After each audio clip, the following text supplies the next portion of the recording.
Welcome to installment number 328 of the mitzvahs as enumerated by Maimonides, the Rambam. Today we have one commandment, positive commandment number 180, which is the mitzvah, as we started speaking about yesterday, that in the event that there was a false testimony, the Eidim Zomimim, the ones who cancel each other out, the one who can be proven to be giving false testimony, he is then given the punishment that the person he was testifying against would have received. So if he was testifying against somebody in a capital punishment case, then he would receive the death penalty.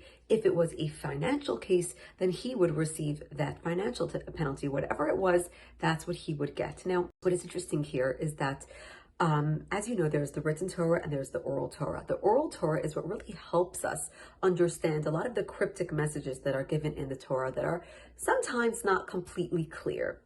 And there were people back in the day and still till today who will insist that no, whatever it says in the written Torah is what it is and there's no clarification. And so back in the day, there was a group called the Tzedokim, the Sadducites, and they were one of these people that said, nope, whatever it says is what it is. There's no explaining. And they would say, a life for a life. So if somebody was killed because of your false testimony, then this person must be put to death as well. However, the mitzvah in here, as we read it in Maimonides, is that it does not say that. It says that somebody who attempts to give false testimony on somebody else, meaning that the person was not yet killed.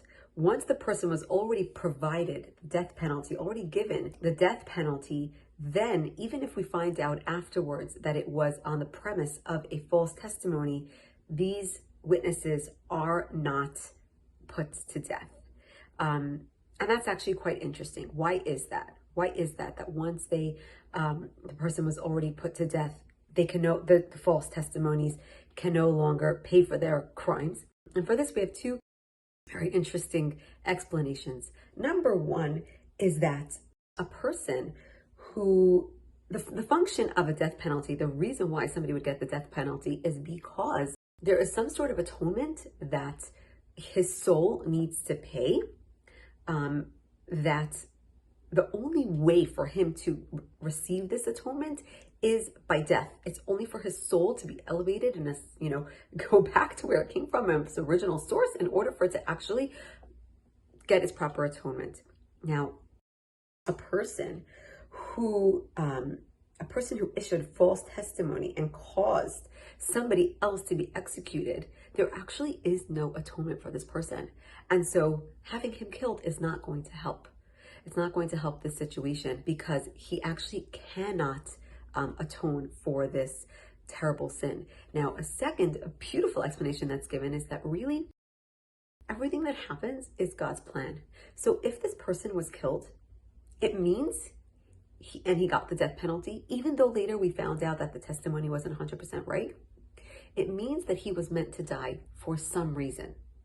The person who gave the testimony will be dealt with regardless. But the person who was killed obviously was meant to die. Now, killing another person because this person was killed is not going to rectify the situation either. This person was already put to death. And if God willed it, that is why it happened. And and there's no way really to understand God's ways. But all we do need to know is that we each get what is coming for us, for better or for worse. Keep that in mind.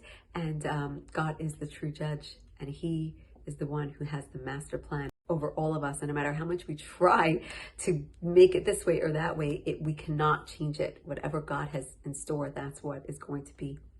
Have a wonderful day.